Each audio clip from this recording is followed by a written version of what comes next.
sometimes people come to neighboring with this guilt-based mentality. They're like, man, I should stop making excuses and get to know my neighbors. It's okay to make excuses. Actually, that's exactly what we need. We need an excuse. And holidays, a lot of times, are that excuse.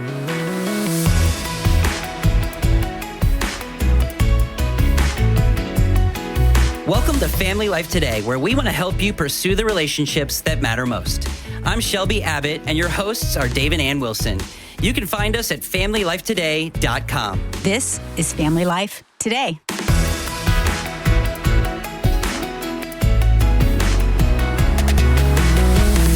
So I was going to sing a song right now, but I have no voice because I have a cold.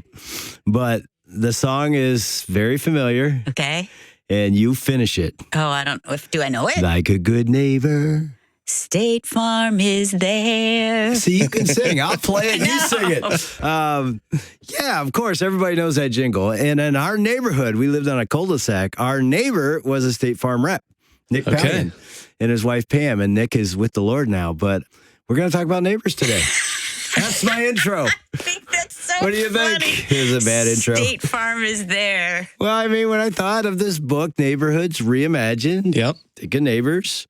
I mean, maybe we're doing an ad for State Farm. I don't know, but I don't think so. We got Chris and Elizabeth McKinney with us, and you guys wrote this book. You even recorded it right here in our studio. That's right. And you're back with us because you've been with us before. Mm-hmm. Yes. A few years ago, we were with you guys talking about our first neighboring book, Placed for a Purpose. And that was kind of everything we wished we would have known when we started neighboring. And this is kind of a book on helping you continue to neighbor and continue to put yourself out there in your neighborhoods. Neighboring. You're neighboring. What does that mean? That's exactly what we were asked when we first started, that we are still trying to figure out. But it's basically, our hope is to show and share the love of Jesus to our next door neighbors. So people with whom we share proximity. So we can think about loving our neighbor in a general sense and keep it in the abstract. And neighboring, the practice of loving the people who live right around you, takes loving your neighbor out of the abstract and puts it right into practice with the people that live right around us. That's so convicting. I'm just going to say, I am bad at this. It feels like in Michigan, too, if you're in a cold climate, the garage door goes up, the garage door goes down, and we don't see our neighbors until the spring. For months and months. Yes. And all the kids have grown. But when the kids were little, that was easier. So it's good to talk about this because, biblically speaking, this is important. Yeah. Jesus talked about it. Yeah, I think when Jesus says, love your neighbor as yourself, it can obviously mean more than your next door neighbor, but I don't think it can ever mean less. Like if we're going to say, I want to love my neighbor, our next door neighbors have to be included in that sentence. Isn't this convicting? Well, and if you want to make it even more convicting, now we're going to start talking about the beatitudes. And Chris brought up initially, he wanted to write a book on the beatitudes. And I told him he was crazy. I was like, we can't write a book on the beatitudes. This reads like a foreign language. I don't want to be poor or persecuted. Or meek. These are words I'd rather avoid than write a book about. Most people in the world would like to avoid those words. Yes. So why the Beatitudes? Yeah. So I had an uphill battle convincing her that we should write a book on the Beatitudes and neighboring.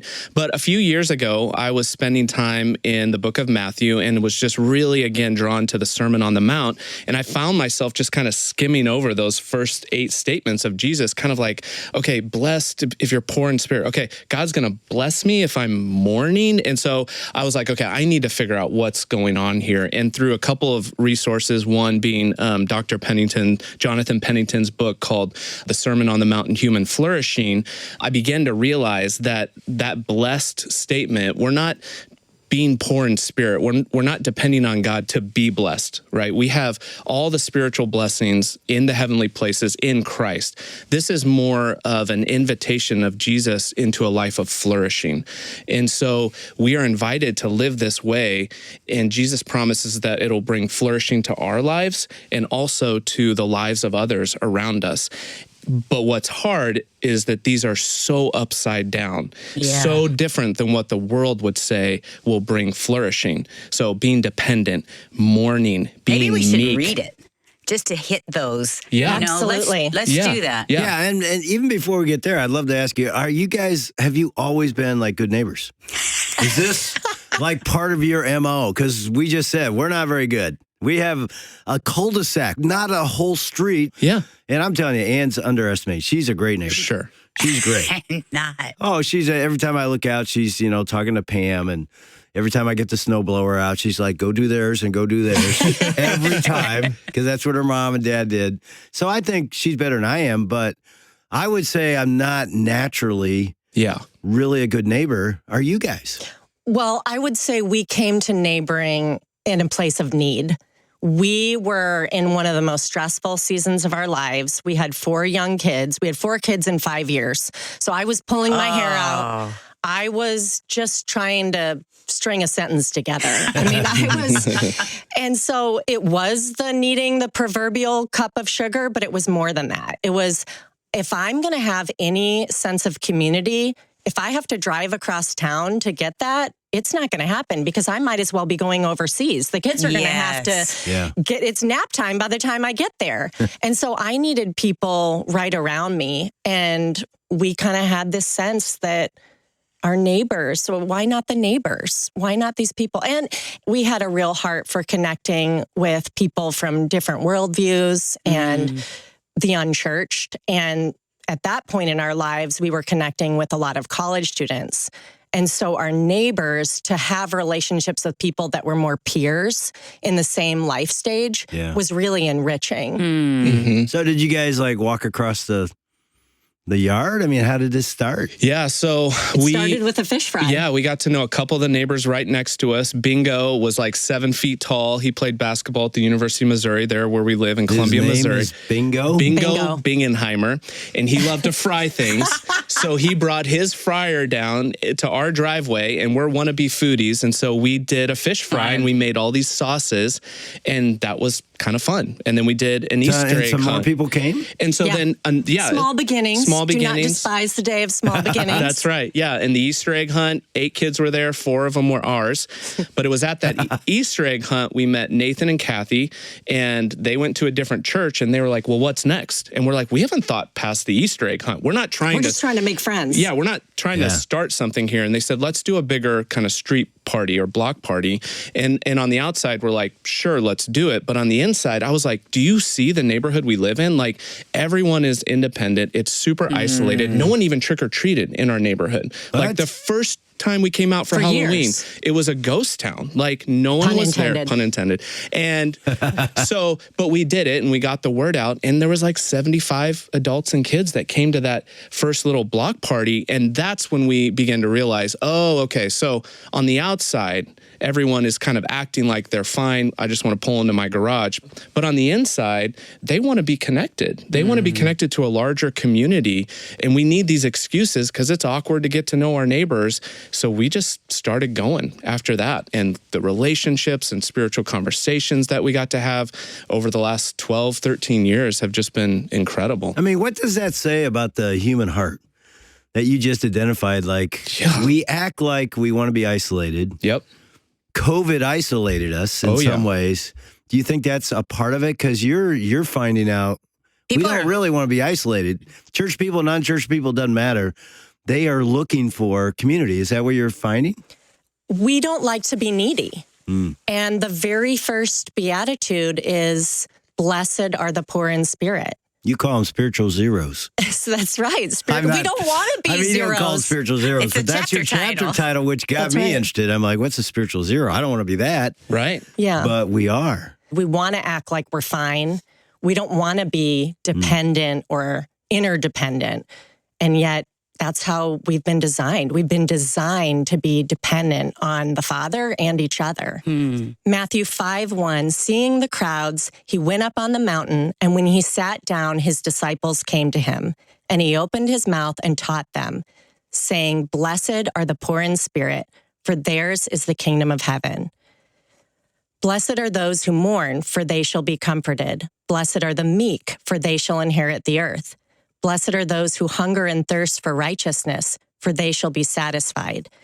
Blessed are the merciful, for they shall receive mercy. Blessed are the pure in heart, for they shall see God. Blessed are the peacemakers, for they shall be called sons of God. Blessed are those who are persecuted for righteousness' sake, for theirs is the kingdom of heaven. And then I was going to circle back to this earlier, but just after these verses, we left off in verse 11. In verse 13 is the familiar and beloved salt and light passage that says, you're the salt of the earth, but if salt has lost its taste, how shall saltiness be restored?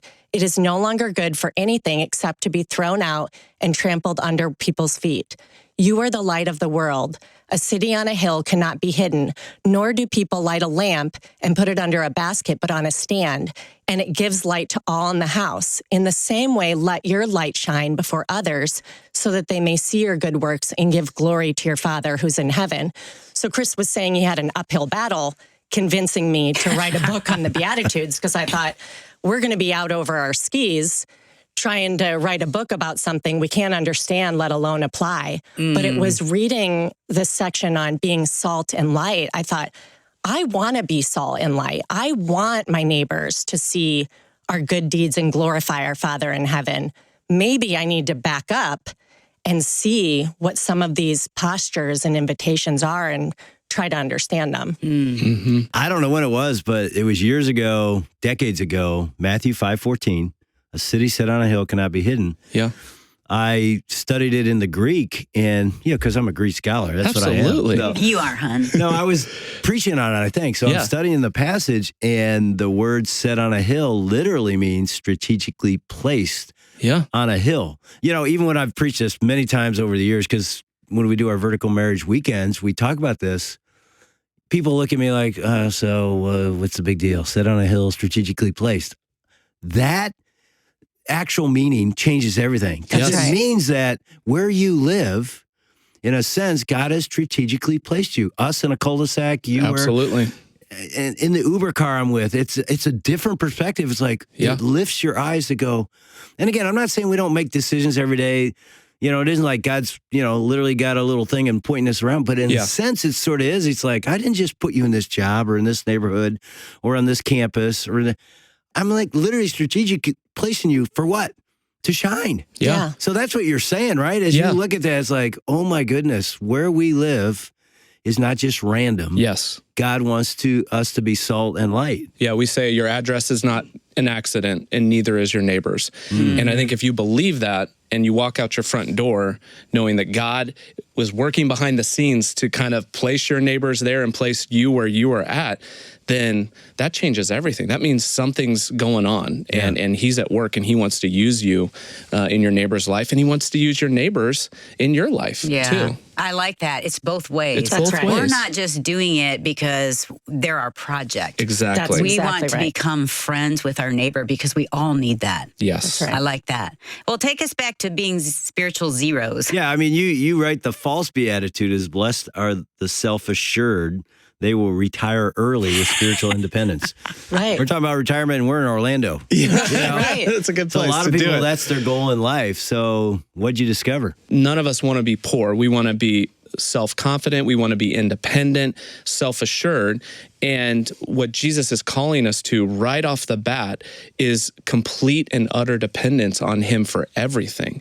And you see Jesus model this in John through, we call the nothing verses. Jesus says, I don't do anything on my own. I don't speak my own words. I came to accomplish the Father's will.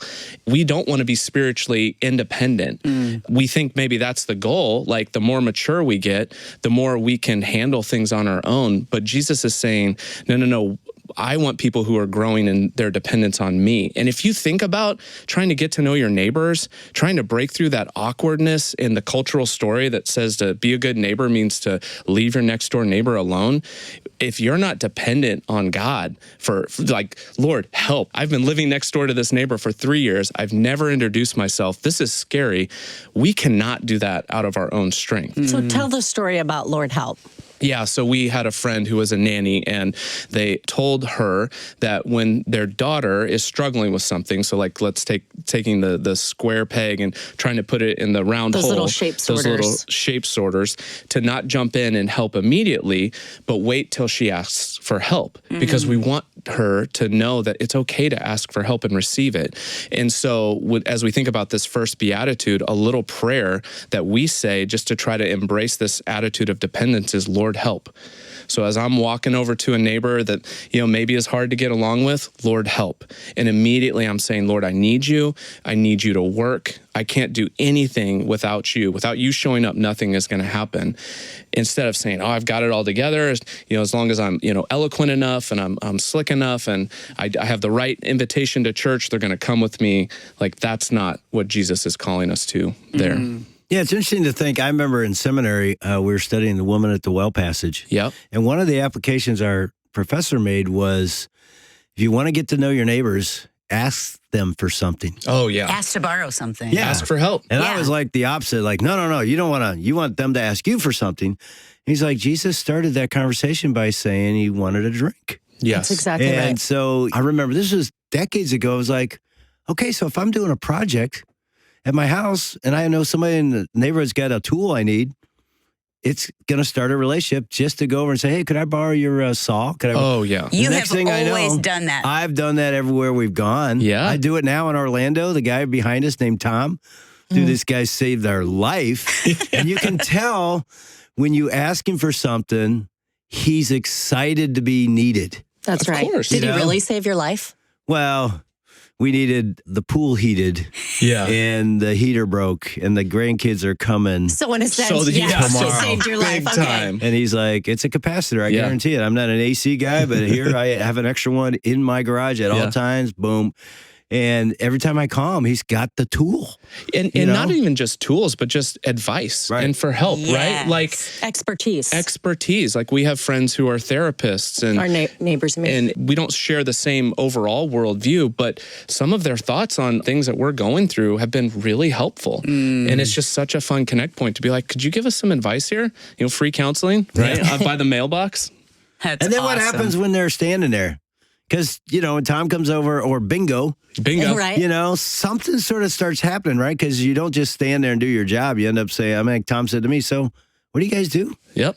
You're That's from right. Michigan. Now you're in Orlando. Oh, this is what we do. What? Yeah. That's when the relationship goes from being an acquaintance to a friend, a neighbor, and then hopefully eventually they'd become your brother or sister in Christ someday. But you can't just jump into those kinds of weighty conversations. They come through relationships, a mutual benefit where we're receiving, and that shifts the power dynamics from us coming in as the Christian who's always the giver and never the receiver. Yeah. And people sniff that out, like you Totally. said. You were saying earlier, Anne, that we don't want people to be projects, and we don't want to be projects. It's in those natural conversations where you can self-identify as a Christian. You don't have to fly under the radar. You can start sharing, this is my job, or our kids just did vacation Bible school and it was a lot of fun, and see, hey, do they want to know more? And if they do, you can continue on.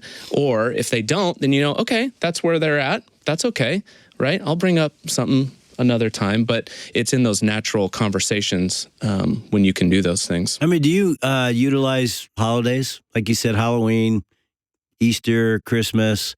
Do you do things with those? Because, there's some people that think, I'm not going to do anything with Halloween. It's evil. Yep. It's a bad, bad holiday. And there's others like, what an opportunity. You got your whole neighborhood coming to your front door. Yep. So talk about that a little bit. Sometimes people come to neighboring with this guilt-based mentality. They're like, man, I should stop making excuses and get to know my neighbors. This is Dave and I. Yes, because we have a new neighbor on our cul-de-sac, and we haven't been home very much. Yeah. But we feel that guilt. Yep. Oh, I'm failing. And we say, it's okay to make excuses. Actually, that's exactly what we need. We need an excuse. And holidays, a lot of times, are that excuse. We like to do the Easter egg hunts. And I will say... You do them right at your house. Well, we used to. Oh. It outgrew. It's too many It now. outgrew us. That's We great. had to shift to the school. But yeah, it used to be in our in our backyard, and those were really fun days. But you do hot sauce nights. Yeah. Hot wings. No way. Like super hot sauce. Yeah. So if you've You're ever trying seen, to be a good neighbor. Yeah. There's a YouTube show called Hot Ones where the host. Yes. So I purchased the sauces, and I have a big turkey fryer. Bingo discipled me well. And so I'll fry 150 wings because it's 10 per guy, and we'll meet and 15 guys, and we'll put 10 wings into the thing, and you sauce them, and then you hand them out to each guy, and then we'll all try them together, and I'll do tasting notes, and then we'll all go from 1 all the way up to 10. It's been awesome. One of the best neighboring events for just the guys that if I've I'm ever there, done. can I say I'm not going past 5? Absolutely. Okay. So it's not high pressure, but It's a torture kind of everybody thing. ends up going all the way. And I'm not pressuring. I'm like, you can stop whenever you want, but it's this source of camaraderie, and we're in it together. We're marching up the hill together. So yeah, we make use of all those opportunities. And Halloween, like we said, when we first came out of our front door, no one was trick-or-treating. And eventually we were like, this is not right. Like once we had some momentum with some of the neighboring stuff, we were like, we need to change this, because what an incredible opportunity to get to know your neighbors, to have neighbors work together, to pull off. We do little hot dog stations or hot chocolate stations. That's so cool. And we encourage everybody to sit outside by a fire pit to hand out candy. And it's one of our favorite nights of the whole year in our neighborhood. It literally, the neighborhood comes alive. How has this impacted your kids? You know, because you have 4 daughters, and they're from middle school down to elementary. So you've been probably doing it since they were little. Yep. What's that been like for them? So we were in the campus ministry, and we loved having college kids in our home, and the girls loved being around the college kids. But when we switched to neighboring, it opened up a way for them to see mission in a whole new way, because it wasn't something far off. We love mission trips, but at the same time, if we only think missions is something far off and that we have to travel overseas to do, we kind of disconnect from the people who are right around us and the opportunities that are there. And so with our kids, they've been involved from day one because they've been praying for neighbors to come to know the Lord. They have to kind of learn when to take a risk or when to pull back, and have seen friends start to come to church. We recently read a book called The Great De-Churching. And one of the things we learned in that book is that there's those who de-church casually, and then there's those who that are de-churching casualties. And the number one reason why people are de-churching is because they've moved. They're just casually de-churching, thinking we'll come back, but then they don't. And so the takeaway for us from that book was just invite, especially if it's a new neighbor. And so our kids have been asking their neighbors to come to church and have started to see some neighbors come with them. And that's formative for them to get to see God use them in these little 4th graders' lives. And Sweet.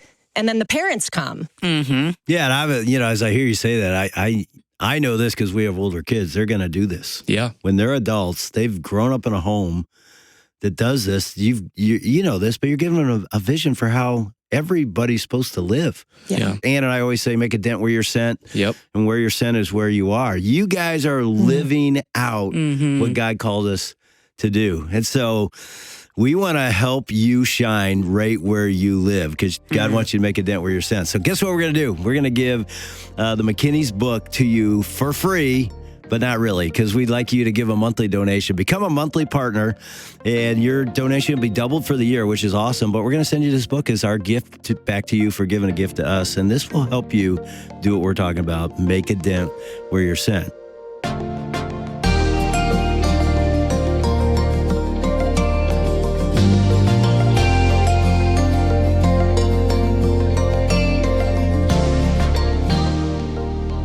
I'm Shelby Abbott, and you've been listening to Dave and Ann Wilson with Chris and Elizabeth McKinney on Family Life Today. Well, as Dave and Ann were saying, this is going to be our gift to you when you give monthly. So how do you do that? You just simply go online to FamilyLifeToday.com, and then you can click on the Donate Now button at the top of the page. Or you can give us a call at 800-358-6329. Again, that number is 800, F as in family, L as in life, and then the word today.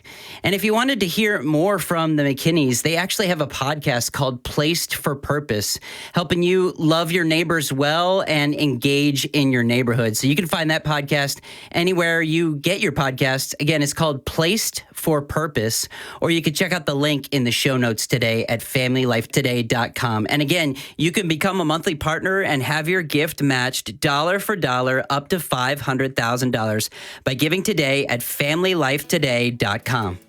So we talked a lot about neighboring today, and a lot of people like me, for example, love the practicalities of figuring out how to do that. So what are some practical ways to impact your community, redefine neighboring, and embrace what Jesus communicated in the Beatitudes right there in your neighborhood? Well, tomorrow, Chris and Elizabeth McKinney are back with the Wilsons to talk about just that. We hope you'll join us.